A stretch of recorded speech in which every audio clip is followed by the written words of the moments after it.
Թեման բավական ընդգրկուն է եւ երկար կարելի է խոսել սրա մասին, բայց օգտվելով տրամադրված եթերաժամանակից կփորձեմ հատկանշել մի քանի ասպեկտներ հիմնվելով իմ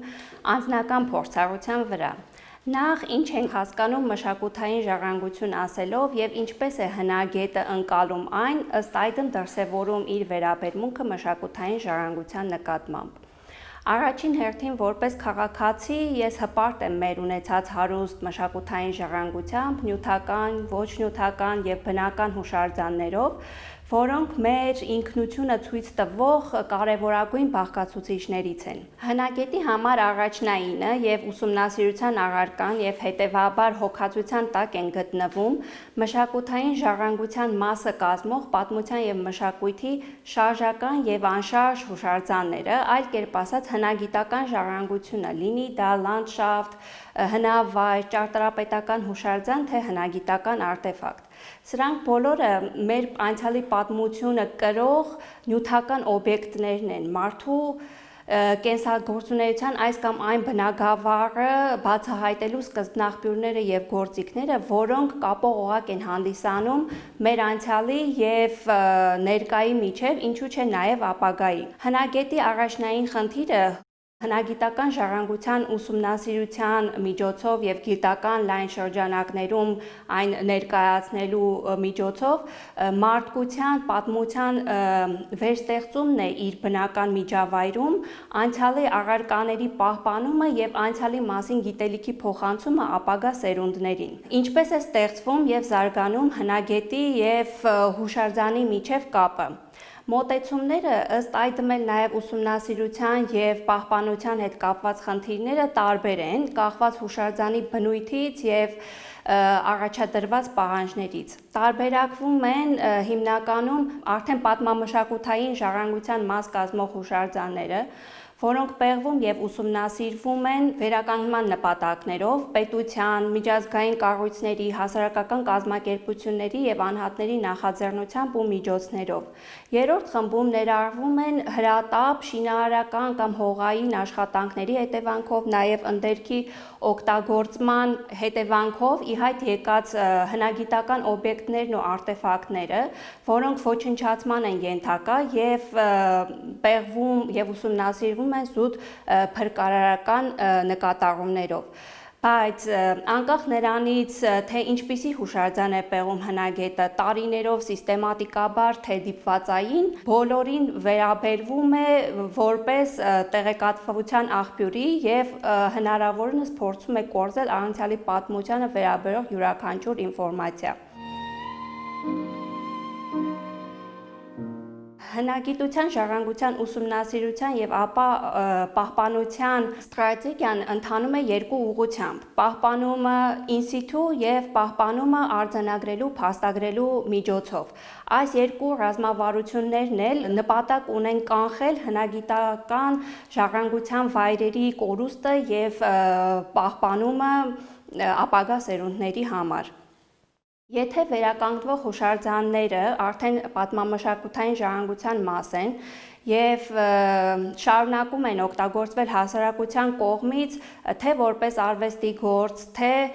գործող եկեղեցի, թե կրթական ու մշակութային նպատակներով այցելվող տեսարժան վայր, ապա գիտական նպատակներով ուսումնասիրվող հուշարձանները եւ մանավանդ փրկված հնագիտական արժեքները մեծ մասամբ ի հայտ է գալիս ընտրության հարցը։ Դրանք ներառել մշակութային ժառանգության ցանկում, թե ոչ, որը փոխանցել ապագա սերունդներին։ Հնագիտական հավաքածուները, որ պեղումներով հայտնաբերվում են հազարավոր բեկորներով, դրանցից որը պահել, որը ոչ։ Թեև ընտրության դեպքում որոշ հուշարձաններ կամ հնագիտական արժեքներ ֆիզիկապես չեն պահպանվում, բայց հնագիտական տեղեկատվական շտեմարանների միջոցով, որոնք այսօր բավական կատարելագործված են եւ համալրվում են օրեցօր, դրանք պահպանվում են ու շարունակում են մնալ մեր հնագիտական ժառանգության մասը եւ դա շատ կարեւոր է, քանի որ հատկապես մեր երկրում, որ սեյսմիկ գոտում է գտնվում, բնածին կամ մարդածին գործոնների հետևանքով թեև մշակութային ժառանգության մաս կազմող հուշարձանները կարող են կործանման ենթարկվել, բայց դրանց պահպանումը այս շտեմարանների միջոցով շարունակվում է եւ փոխանցվում ապագա սերունդներին։ Շատ հետաքրքիր ու բացառիկ է հնագետի եւ սիստեմատիկաբար պեղվող հնավայրի միջև կապը։ Դա կարծես ազգակցական կապեր լինեն ու մեկը մյուսից տարանջատելը անհնարին է դառնում, ինչպես օրինակ չենք կարող իրարից բաժանել Մառին եւ Անին, Էմմա Խանզադյանին եւ Մեծամորը կամ Բարիս Գասպարյանին ու Արենիի Քարանձավը եւ բազմաթիվ այսպիսի շատ օրինակներ ու հնագետի ու այսպիսի հնավայրի միջև կապերը շարունակվում են մինչև կյանքի վերջ եւ հետմահու ու անկախ նրանից մշակութային ժառանգության պահպանության մարմինների ինչ հոգացության ու պաշտպանության տակ են գտնվում այդ հուշարձանները, առաջին պաշտպանն ու պահապանը դառնում է հնագետը։ Հուշարձանների պահպանության եւ արժեվորման խնդրում շատ կարեւորվում է նաեւ համայնքի դերը։ Հայաստանի տարածքը գրեթե ամբողջությամբ ծածկված է հնագիտական ժառանգությամբ եւ արգեգործական կամ հողագործական աշխատանքների ընթացքում շատ հաճախ ի հայտ են գալիս նոր հնագիտական օբյեկտներ եւ արտեֆակտներ, որոնք հասարակության տեղեկացվածության պակասի հետևանքով ոչնչանում ու վնասվում են մեծ մասամբ գանձ որոնելու մղումներից ելնելով։ Բայց շատ փոխվում է համայնքի եւ հուշարձանի փոխհարաբերությունները հնագետի միջամտությամբ։ Շատ դեպքերում հնավայրը հանդիսանում է համայնքի կենսամիջավայրի մի մաս, նրա առօրյան կազմակերպվում է հենց այդ հուշարձանի տարածքի վրա, որպես լավագույն օրինակ նշեմ Դաշտադեմի տարածքում գտնվող Միջնադարյան ամրոցը, որը մինչև վերջերս այդ գյուղի մի մասն էր, կառուցապատված էր ժամանակակից տներով, մարդիկ իրենց տնամերձերը մշակում, անասունները պահում, դպրոց էին հաճախում հենց հուշարձանի վրա, բայց համայնքի վերաբերմունքը սկսում է փոխվել հնագետի մուտք գործելով։ Առաջին հերթին հնագետը կապ է հաստատում համայնքի բնակչության եւ ղեկավարի հետ եւ ինչպես պեղաշրջանի ընթացքում տեղի բնակչությունը ներգրավում է հնագիտական աշխատանքներին, այնպես էլ հնագետն ինքն ապրում է տեղի համայնքում։ Եվ կախված հուշարձանների բնույթից ու նշանակությունից իհարկե շատ տարբեր են հնավայրի եւ համայնքի միջև կապերը, բայց մի օրինակով փորձեմ ընդհանրացնել, թե ինչ ազդեցություն է կրում հնագետի ներկայությունը այդ հնավայրի ու համայնքի համար։ Աշխատելով միջնադարյան Դվին հնավայրում ես հետևում էի Հնաբերդ գյուղի բնակչության փոխհարաբերությանը հնավայրի հետ։ Նախ ասեմ, որ այս հնավայրը արդեն մոտ 1 դար է պեղվում է եւ ինչպես սերնդափոխություն է տեղի ունեցել հնագիտական արշավախմբի կազմում, այնպես էլ փոփոխություն է տեղի ունեցել հնավայրում ամեն տարի աշխատող բնակչության մեջ, պապին փոխարինել է որդին, ապա թոռը։ Բացի այդ, պեղաշրջանի ընթացքում, որ տևում է 1-ից 3 ամիս, երբեմն նաև ավելի երկար, շատ ընտանիքների սոցիալական խնդիրները որոշակիորեն լուծվում են ու այսպիսով ավելի ամուր կապ է ստեղծվում այդ բնակիչների եւ հնավայրի միջև։ Մյուս գործոնը, որ կարող է մեծ ազդեցություն ու կապ ստեղծել հնավայր եւ հուշարձանի միջև, դա շաբաթօրյա մոմավառությունն էր հենց հնավայրի տարածքում, գյուղը չուներ եկեղեցի եւ հայտնաբերված կաթողիկե եկեղեցու խորանը, որի թիթեղե ծածկով ծածկել էին, դարձրել էին իրենց սրբավայր։ Բայց առանց մշակութային ժառանգության եւ հնագիտական արժեքների մասին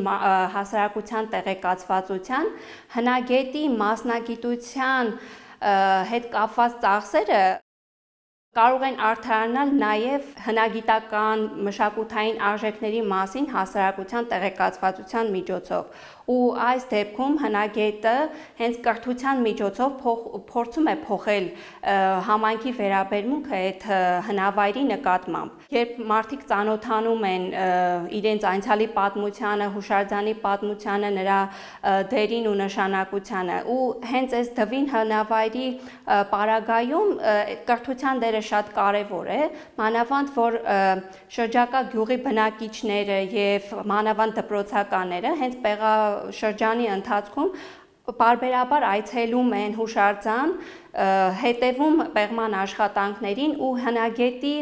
վերաբերմունքը հուշարձանի ու հնագիտական այն ամենափոքրիկ արտեֆակտի նկատմամբ արդեն փոխում է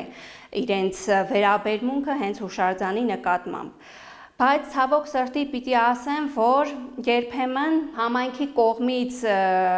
հուշարձանի արժևորումը, գիտակցումը եւ գնահատումը բացասական հետևանքներ նույնպես կրում է, որ դրսևորվում է գանձագողության միջոցով։ Արարատյան դաշտում հենց թվին կամ հին արտաշատ հնավայրերի տարածքում, որոնց պահպանական գոտին շատ ավելի փոքր է, քան բուն հուշարձանը, շրջակա գյուղերի ամբողջությամբ նստած են այդ հուշարձանների վրա, շատ տարածված է գանձագողությունը եւ դրան որոնելը աշխատանքի նման բան է դառնում այս բնակիչների շրջանում։ Մեկ այլ օրինակը Արենի գյուղում է, որ հանդիպել եմ, խոսքը վերաբերվում է միջնադարյան Արփա գյուղատեղիին, որի տարածքը Արենի ներկայիս գերեզմանոցն է դարձել։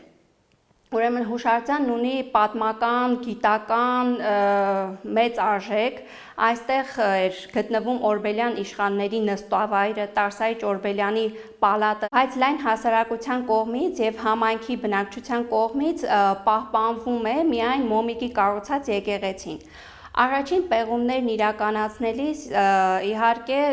բախվեցինք մի շարք խնդիրների, թե հնավայրի հետ կապված, թե համայնքի, որը այս հուշարձանը ընկալում էր միայն որպես